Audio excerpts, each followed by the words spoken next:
Alright, guys. Welcome back to Zentangle 11 or day 11. Today we've got something a little different.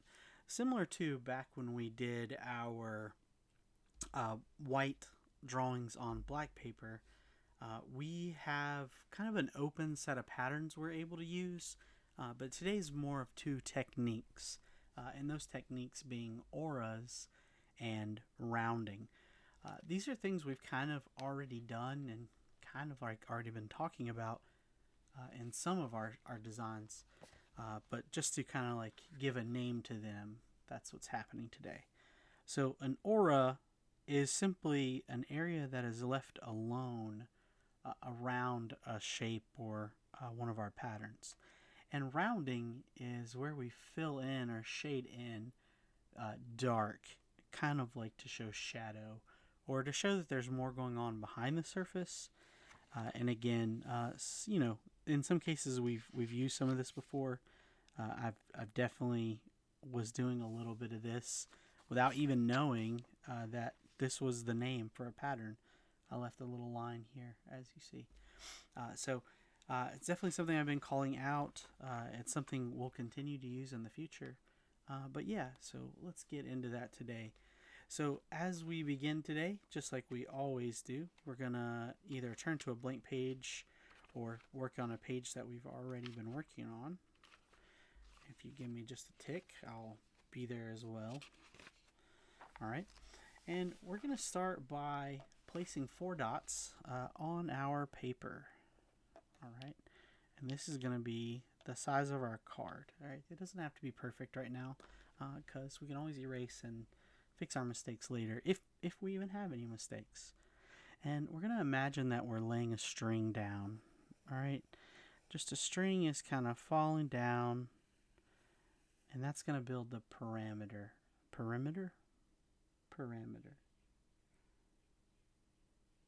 And once we have that outer side nice and done, we're gonna kind of continue to lay that string down and find our interior edges. All right, so this is gonna be my little area right here. All right, I'm gonna call this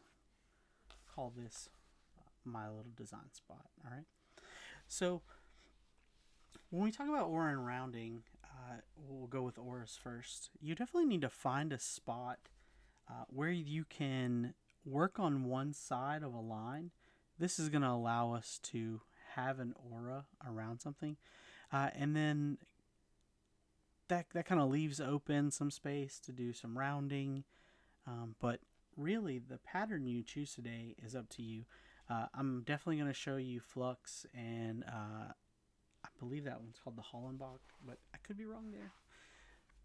But poke root would work, and really any could work if you just kind of manipulate it. All right, so let's start with the auras here.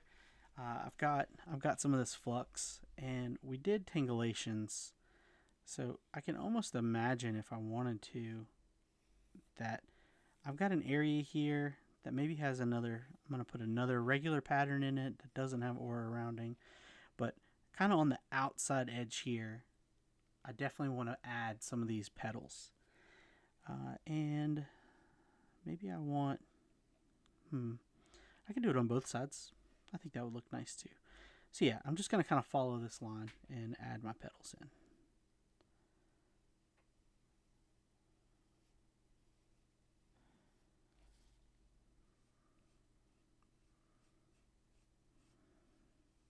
It's okay if they're a little misshapen. It's all going to work out in the end here.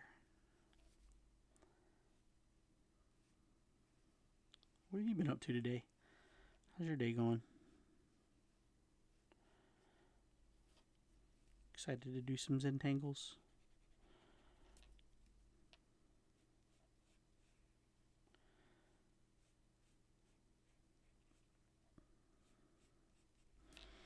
Yeah, it's always surprising to me how, like, sometimes, I get a little frustrated with my drawing. Like, I want it to go a certain way, and I'm just not feeling it. But then I'll come back and I'll just be like, you know what? Why am I worrying so much? Jeez. Just kind of let the process happen. Just kind of zone out. Here we go.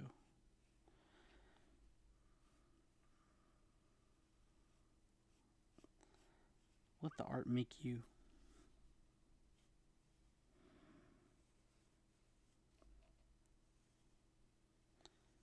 There is no wrong or right. There is just making.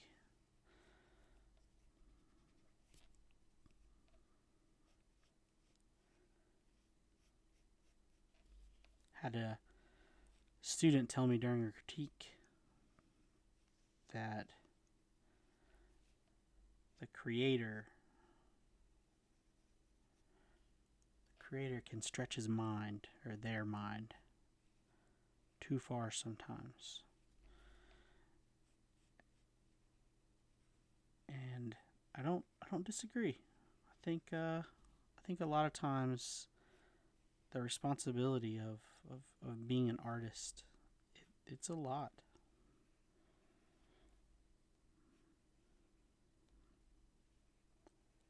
We gotta take care of ourselves too, you know. Make sure we're drinking plenty of water and taking care of our mental well being. Getting enough sleep, which is probably our biggest plight. It is mine, at least. All right. So, got my flux here. Definitely gonna go in and add my little details.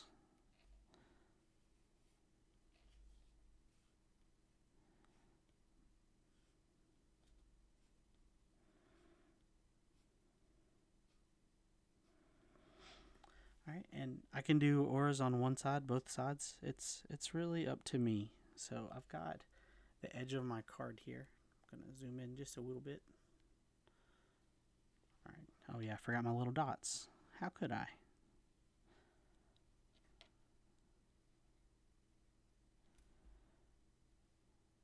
I'm just gonna work on one side right now because I think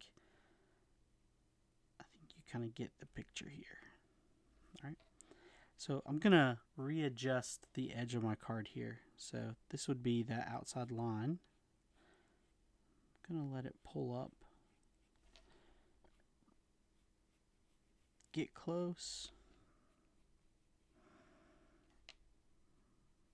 And just kind of let it ride. All right, give your drawing some space.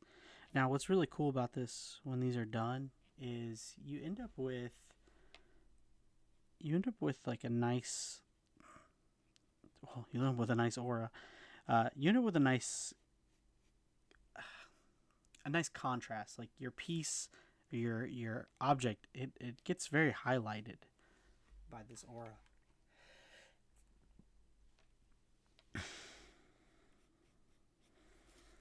So, you know, I can fill this pattern in here. It could be anything, right? It could be tipple. It could be whatever, and kind of whatever pattern I continue to start on this side, it can be whatever as well. So of course I'm going to come back over this with a pen. I'm going to make sure, you know, once I get everything in here, that I'm going to shade it just like I would a regular flux. Let's see here.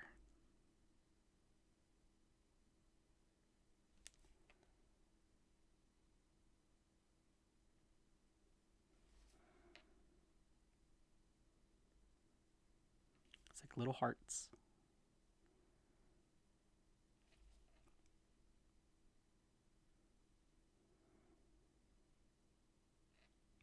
There's like a fern or some kind that grows leaves like this.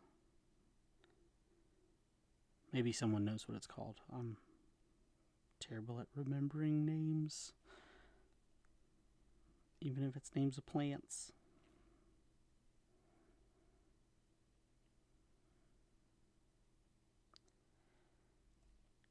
Just as a for instance. Apologies, didn't mean to pull that off the camera. Alright, so I have my aura kind of scooching around.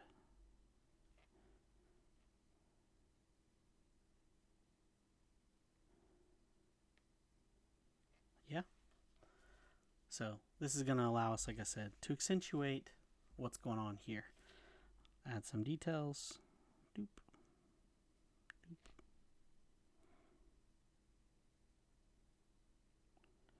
Erase my pencil lines, or at least my sketch lines, or I can just start to blend them out a little bit. The handy dandy marker here.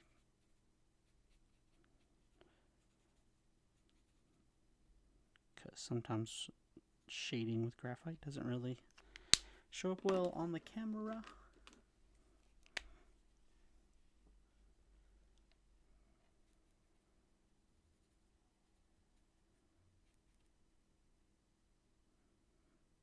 All right, and that's about perfect right there. So of course I'm going to do this whole area, and I'm going to leave this area here in between the objects nice and white, right, between the object, the aura, and then my next pattern. All right, so that is auras. So let's move on to rounding. You can do rounding anywhere, and you can do this with any pattern that has spaces that you could color in. So Hollenbach, poke root, those are the two right off the top of my head. So again, I'm very partial to this teardrop shape. I don't know why. Someone can probably tell me.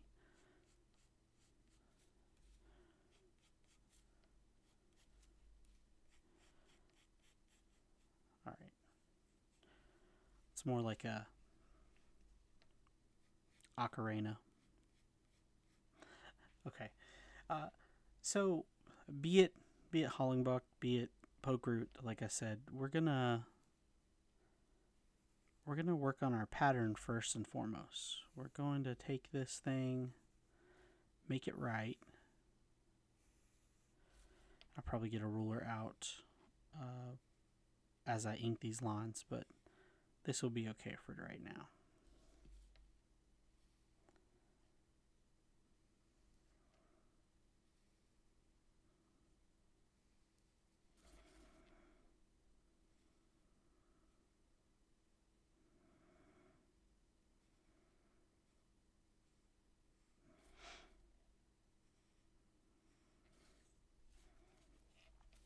I'm partial to this pattern.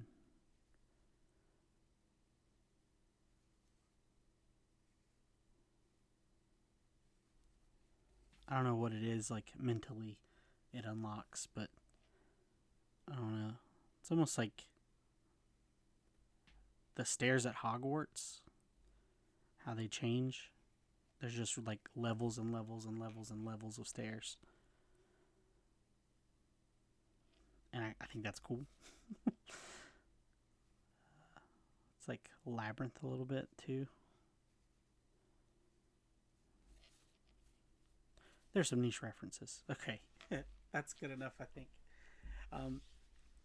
So this pattern especially, it has a lot to do with shading elements to show depth and distance. But with this pattern, with this technique of rounding, when we have a object that is kind of meant to be floating or meant to be kind of filling a space, just draw a few of these lines in here.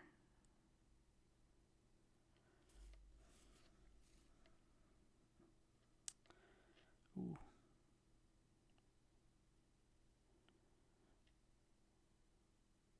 Actually, the first part of this one.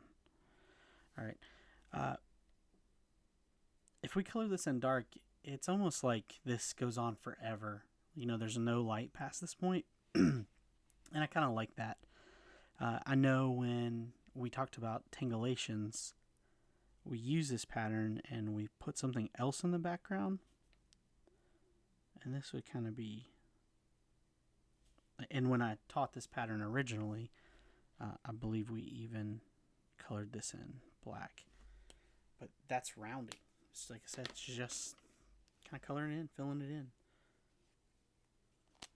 Switch to a bigger marker just for time sense. Now, of course, whatever pattern you choose to do, you still have to worry about shading and making sure it looks correct. And some patterns are definitely more complicated to shade.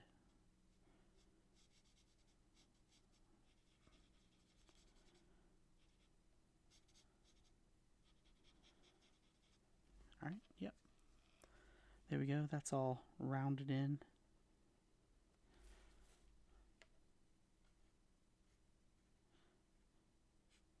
What a weird word, rounding. I get aura.